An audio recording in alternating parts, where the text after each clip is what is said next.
Now everyone, I've called you here because Lockie wants to say a few words. I don't want to hear anything he has to say. If Lockie's playing this week, I'm not playing.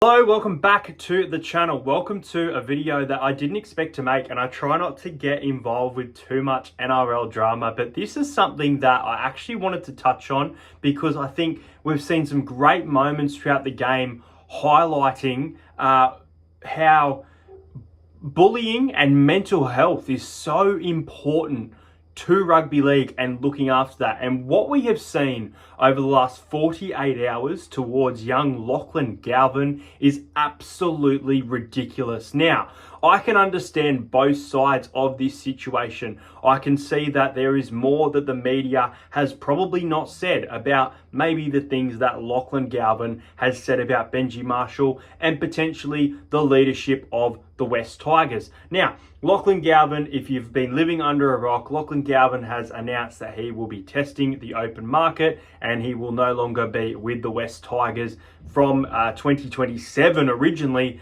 but looks to be released from the club as soon as next year. Now, as soon as this came out, there were statements of Benji Marshall, who, look, he's turned the Tigers around right now, but it's not the end of the season. This team is not in the top 4. They're not in the top 8. Heading into final, they're at the very start of the season.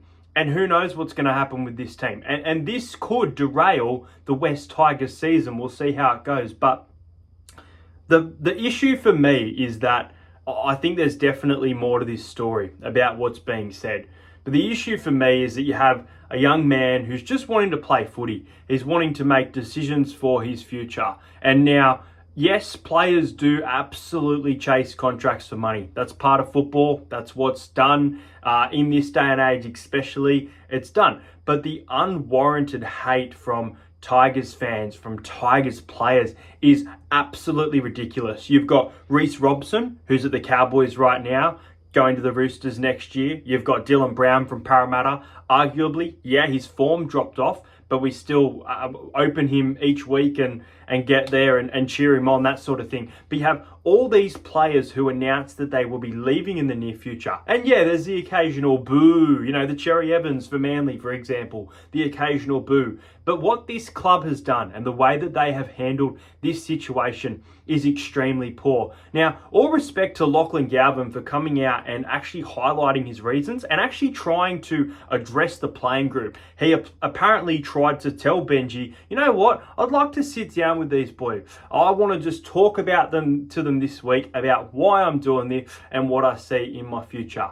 But instead, you've got some former Penrith Panthers players, and yes, you know who, and I know I'm going to get comments for this, but my God, this man has done some things in the past, and I was willing to put it all in the past as well for this man. But Jerome Luai obviously making some team first comments over there on Instagram. Let's not forget that players like Jerome, players like Appy, as soon as they won their premiership with the Penrith Panthers at their fan day, or they were getting interviewed by Channel 9, they were absolutely laughing about going to the West Tigers and winning a premiership. Maybe they will, maybe they're good enough, but they were laughing and making fun of their fans, which is something Tigers didn't want to see. And now I think the Tigers need to put all their focus in securing Latu Fainu, because I think he's a very talented individual and he can develop into a great half alongside Jerome Luai in the future if they are to lock him down. Then you have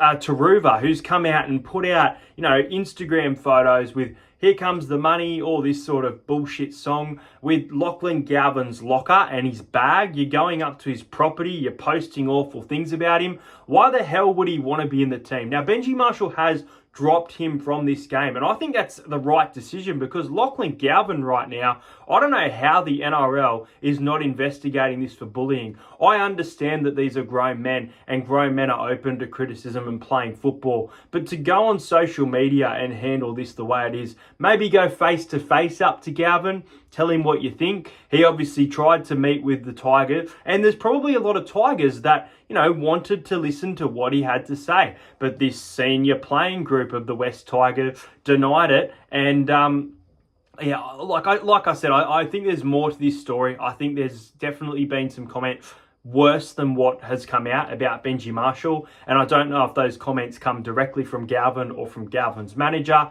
There's definitely a plan to get him out right now. Like, there is this plan to get Lachlan Galvin, whether it be Parramatta, Manly, the Bulldogs, even the Dolphins, teams that have a lot of money could sign Lachlan Galvin. I'd love to see him come to Parramatta. He's a Parramatta junior, loves the Parramatta club. There was a lot of talk about that this time last year at Easter, about Lachlan Galvin sort of being rejected by Parramatta, and here he is potentially now coming back. But I don't know how the NRL hasn't got involved here. It's absolutely ridiculous to me that, I know that you could say, well, they don't get involved when someone messages someone on Instagram when they say, useless, you didn't score a try, that sort of thing. But that's a fan. That's unwarranted criticism that we all disagree with.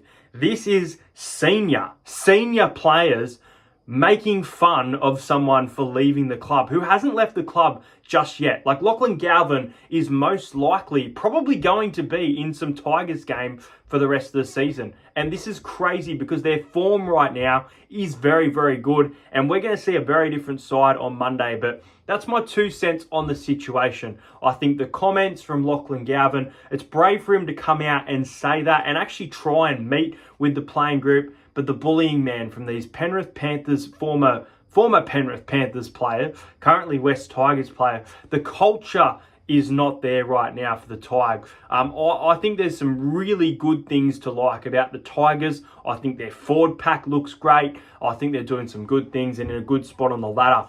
But their culture has issues, and they're going to have to get through this. It's good that some of them back Benji Marshall, and I'd love to see Benji Marshall become a successful coach. But as I've mentioned, this is the start of the season. We still have 20 plus rounds, and we do not know where the West Tigers are going to finish later in the year. I think they're going to have a good season. I see it happening. This could absolutely derail it. And these comments are so unwarranted, so unneeded. And I wouldn't be surprised if Lachlan Galvin deletes his social media, because that's what I would probably be doing after this has all happened. So, look, guys, what do you think? Where is Lachlan Galvin headed?